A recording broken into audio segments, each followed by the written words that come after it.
Hello everybody, welcome back to the channel, and I'm here to talk to you about a Leeds United based sponsor on the channel, teamwallart.com. The link is in the description. Worldwide shipping, and it's unbelievable, guys. As I've told you before, this is the sort of stuff that you can get from these guys. My favourites on the end here, accused of everything, guilty of nothing since 1919.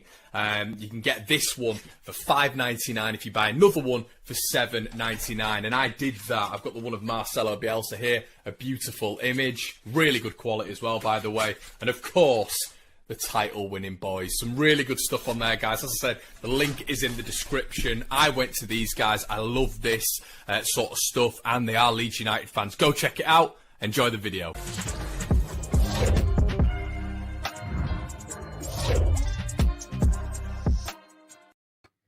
Hello everybody, I hope you're doing fantastically well. It is Conor today. I am without my partner in crime because this is just going to be a short little video on what's going on with Leeds United. I hope you're all doing, as I say, fantastically well. Ben Whitehead commenting in here, great content, Conor. Had to get off my Zoom call for this one. I absolutely love that. And it's so weird because when I was at school, genuinely, just like a Leeds outlet, I'd have loved that. But I'm too old. I'm 27. So I never had this. Can't wait for this, Conor. Get to watch all the live streams all the time as I work. Don't get to watch them, but I'm nervous for tonight, mate. Thank you, Tom. As I say, I try to do the live streams so everybody can see them. But listen, some absolutely massive news coming out of Ellen Road, which we didn't get onto last night on the stream. Rodrigo travelled, Phillips travelled, Berardi travelled, and Paveda. Wow, wow, wow. Massive news, that is. I mean, when we were on the stream last night, when I was with Dan Lawless from West Ham Fan TV, go check it out if you haven't, guys. We've got 3 pieces of content leading up to the West Ham game. I know I love watching all Leeds content from all Leeds providers, so that's just how obsessive I am about this club.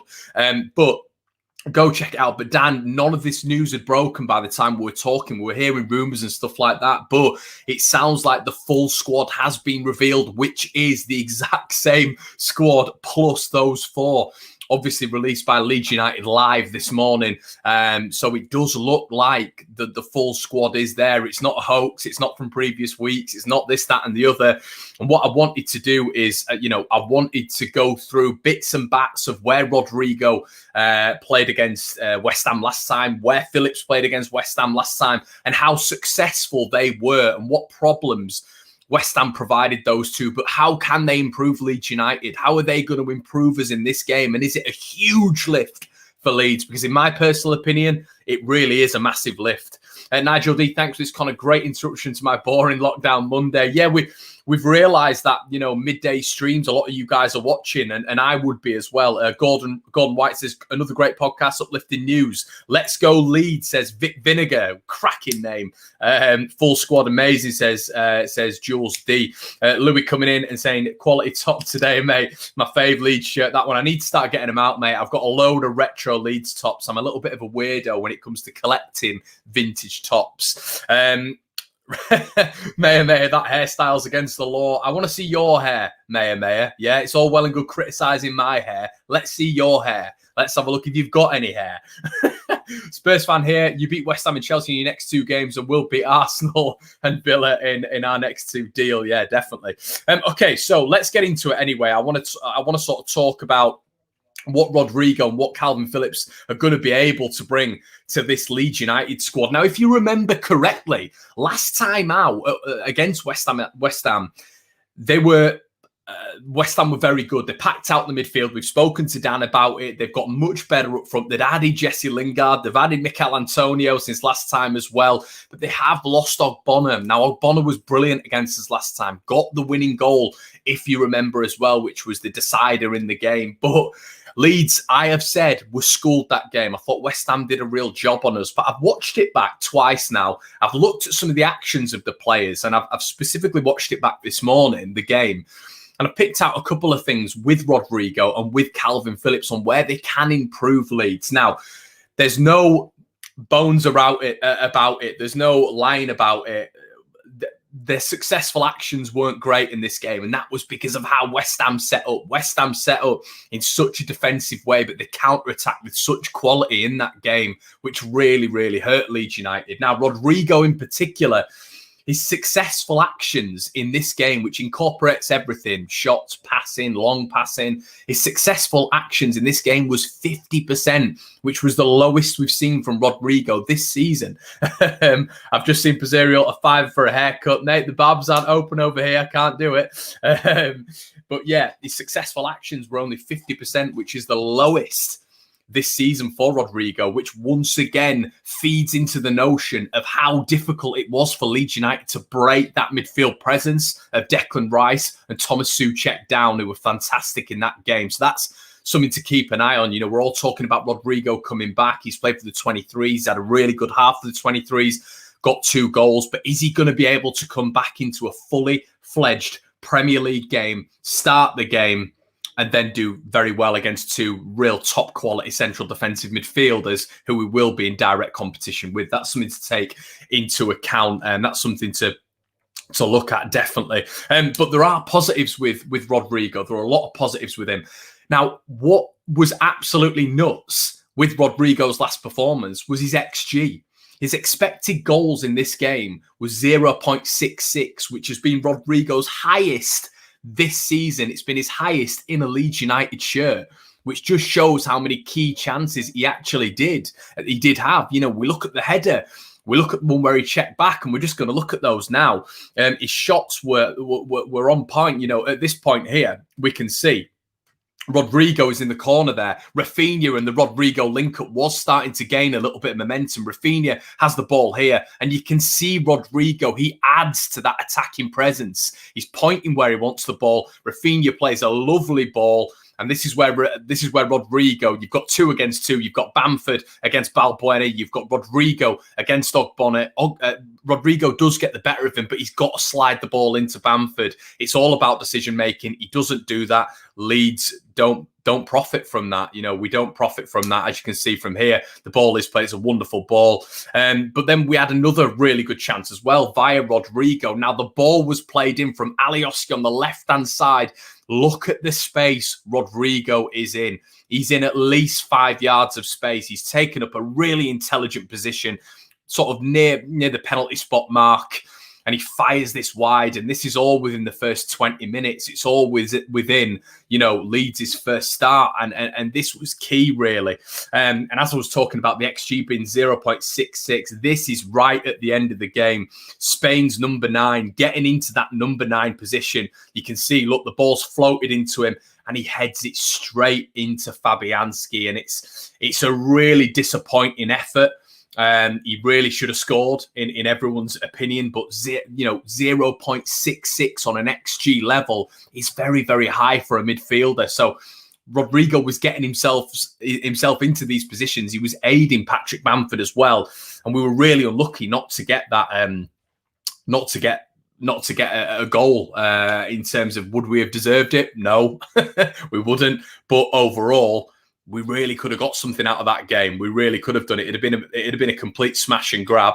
But yeah, and Rodrigo, he brought something else to the game as well, which not only was it his shots, but it's him wanting the ball in tight areas. And we always talk about press-resistant midfielders, and Rodrigo is one of those press-resistant midfielders. He always wants the ball in areas where midfielders don't want the ball, and that's maybe what we don't see from Klich in certain actions. But as you can see here, him getting the ball in this area, look at the pressure being put on him here by the likes of Souček. Rice just keeping his eye on Calvin Phillips there. Ben Rama cutting off that passing action to Dallas, and Fornell's cutting off the passing action down the wing. So there's 4 players looking at his movement there. What Rodrigo does, he comes and gets the ball from the throw-in, gets the ball in this tight area, and threads the ball very nicely through to Calvin Phillips. And as you can see with Calvin Phillips there, Leeds then build momentum on that left-hand side. But here as well, He gets himself into very good positions. The problem with this game against West Ham is, as you can see, look at Declan Rice absolutely tearing back to get the ball, to get in, get stuck into him. And he was man-marking Rodrigo throughout this entire game, and he got the better of him. He really did get the better of him on the whole, and that was reflected by Rodrigo's stats. But he gets the ball in very similar positions to what Roberts does. Roberts gets the ball in these pockets, but what I do like about Tyler Roberts is his ability to get the ball here, and he's always direct. We saw in this game, Rodrigo was cutting back a lot of the time, and this was being forced by the West Ham players. We can see it here. Look, he's been forced back by Ogbonna, and this is where we didn't see enough of Rodrigo, and this is why his sort of passing actions weren't great, and this was a little bit of a problem. And what we've also got to consider, guys, we've also got to consider, for me, is what we're going to do with Matthias Klick. Because if we are playing that 4-1-4-1 system, what's going to happen with Matthias Klick? Is he going to play alongside Rodrigo? Because what we saw consistently with that partnership in the midfield, it was way too attacking, and you can see this. You can see this with this here. If I just throw this up, look at Matthias Klick. Look at Matthias Klick here. You can see him just in the midfield, and Rodrigo's bombing on. Klick's looking to bomb on as well. But if you just look at those, look at that. You've got Cresswell there. You've got Fornells. You've got Souček. You've got Rice, Benrahma. Look how packed out that midfield is. Now, if this ball from Rafinha doesn't get to Rodrigo, West Ham are going to pounce. And there's so many of them in that midfield action, and there's going to just be Calvin Phillips there, and he's exposed. So this is the issue with playing Rodrigo. This is the issue with playing Matthias Klick together. So would you implement Stuart Dallas in that position? Are you going to implement something different? I'd be interested to hear what you guys have to say. Dylan Howarth is saying here, maybe Dallas and Rodrigo would work better. And I am in with that thought process. I think at this moment in time, we're really struggling to see a partnership with Klick and Rodrigo. They're just too attacking. We're not seeing Klick with that form. Do we need a defensive player in there? And we can bring someone like Alioski in at left back. Obviously, it's not the strongest. It's probably ideally not what we want. But is that somehow how we combat with this midfield problem? Because there has to be more defensive actions. We've spoken as well about this game. Not only is it going to be Benrahma who's going to be the problem, it's also going to be Jesse Lingard. Jesse Lingard is going to play a pivotal part in this game. He's been involved in 5 games. He's got 1 assist. He's got 3 goals. Benrahma and Jesse Lingard playing together is going to cause Leeds all sorts of problems. Can we afford in that midfield to be playing Calvin Phillips, Rodrigo, and Matthias Klick with those 2 attacking players? It's gonna be interesting to see. It's going to be interesting to see what happens. Ben Maddox says, is Phillips properly fit? This is another thing. This is another thing we need to take into contention. Is Phillips going to be playing? Is Rodrigo going to be playing from the start? We saw Rodrigo playing 45 minutes, which is normally the indication that they're going to be playing in the next game. Taken off after 45 minutes, that's normally a really good indication. But with Calvin Phillips, we don't know. We know he's heading down there, but he's not had any under 23s action at all. But why would he be going down? Why would he be going down to London is the question. Is he going to be fully fit? Is he going to be fully fledged to start? I think what is going to happen is Marcelo Bielsa knows that he's going to have to use everything in his artillery to get a result at West Ham at the London Stadium, because it's going to be a very difficult game. We know in the midfield they've got so many offensive players. He might have to be forced to play Calvin Phillips. That might have to be the action, and that's going to be really interesting. Dan Dobb coming in and saying, is there any chance Llorente could play left back if Dallas goes into midfield and Calvin is fit? I don't know there, Dan Dobb. I don't know if Llorente's ever played left back in his career. We have to wait and see, though. What about Llorente? Will he play? That's a good question as well. We've still got Struijk as well. So how Marcelo Bielsa sets up is going to be really, really interesting to this one. But these 2 players being back for us are going to be huge. Are going to be absolutely huge. And we were just talking there about Rodrigo, but even the action of Calvin Phillips here. We look at Calvin Phillips' long balls in this game. He attempted 9 long balls and 6 of them were successful. This is a key indication of it. And this is really what we don't see from Pascal Struijk. And is that Pascal Struijk's fault? Of course it's not. It's not his position. He's a centre-back by trade. But what Calvin Phillips gives you, that one touch, playing the ball straight away. And he's got in his arsenal the ability to play that ball. He's got in his arsenal to play, you know, that long ball, which opens up opposition. It opens up it opens up everything, doesn't it? It helps Leeds move on the front foot quicker. And that's what we always see with Calvin Phillips. And I think that's a massive, it's a pressing action as well. It's an offensive pressing action. It's Leeds being able to get on the front foot quicker. Pascal Struijk, I love Struijk, but in that defensive midfield role, he doesn't offer himself enough for me. He doesn't want the ball enough. And that's because I don't think he's confident enough in that role. And if he does get the ball in that role, it's normally going lateral or it's going back. And that's what we see consistently. It's never getting the ball on the back foot and spraying that ball, which moves Leeds into that attacking transition a lot quicker. A lot of people asking if Berardi's going to be fit. Hey, Connor, I hope you're well, mate. Yeah, I'm absolutely fine. Thank you. Shackleton on the right. I don't know if Shackleton's going to be fit. I think we've only drawn once this season against Man City, and that is no, we've got Arsenal in the bag as well there, Sujal. Hit that like button as well, guys. There's 316 of you watching. I hope you're enjoying the content. Please do like the video. It gives me an indication that you do like the videos on match days, which is great to see.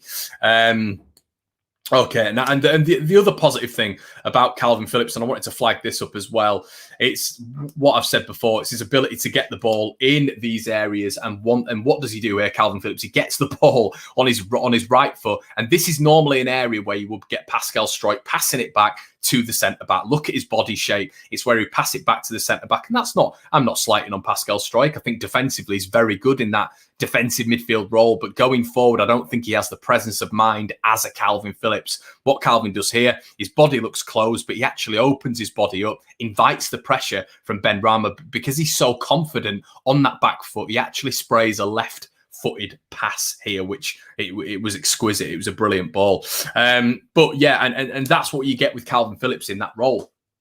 But overall, with regards to Rodrigo, as I've said, his dribbles, passing and crossing was below average, way below his average this season for Leeds United. And why? It's because West Ham set up in such a structured way, in such a methodical way that completely restricted Leeds United in so many of our actions. They really did school us. So maybe in this game, it isn't the right thing to start Rodrigo from the start. Maybe that's not the right thing. You know, it's not like in this game he was massively successful with his percentages. His dribbles were down, passing and crossing, as I've said. But what I will say is his shots, 3 shots, 2 on target, and his XG was 0.66, as I've said. So he was unlucky not to score. He should have scored. So yeah, absolutely massive. But yeah, I'm having a look at some of your comments. Sorry, I hate to do this, but we have to talk about Juventus fitness. But how many injuries does Shaq get a season? That is also true. Connor, have you ever thought about being an auctioneer? I've been told that a fair few times. Richard Woodthorpe, thank you for the support. 319 watching, 82 likes. Thank you so much. If you would like the video, that'd be amazing. Baron Cross has said the only change will be Phillips in for Struijk, meaning Rodrigo on the bench, and Helder keeps his spot. Yeah, Baron has said that. It's going to be interesting to see. And Phillips is going to be the big one. Like I've just said, Owen, I think with regards to Rodrigo, this might be a game not suited for him. His defensive duels, his defensive actions of which he won was only 29% against West Ham. 29%. Declan Rice had a field day, really, against Rodrigo. He had some of his lowest numbers this season. And yeah, there you go. But Calvin Phillips, when you're looking at his numbers, he had a very high successful action, very high successful actions, as you know, with what I've said before. That's the short passes, the long passes, his defensive duels, his defensive actions. And I thought he kept Ben Rama relatively quiet. I thought Ben Rama was restricted to long shots, really. I think towards the end, they had a lot of counter-attacks, which was because Leeds were pushing forward. But overall, I think Calvin Phillips did a really good job on Ben Rama. The additional task for this game is going to be Jesse Lingard. This is, for me, why, you know, you're either going to have to start Dallas in there, or you know, you're either going to have to start Dallas in there. That's what I'm saying. I don't think we can go too attacking in the midfield against West Ham. I really don't. E-Designs, yes, Connor, I hope you well. Thank you, my friend.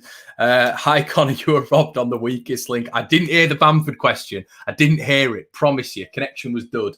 Yeah, and as we say, the positives for Calvin Phillips is the long balls, which we don't see with Strike, and him wanting the ball consistently, which we don't see with Strike.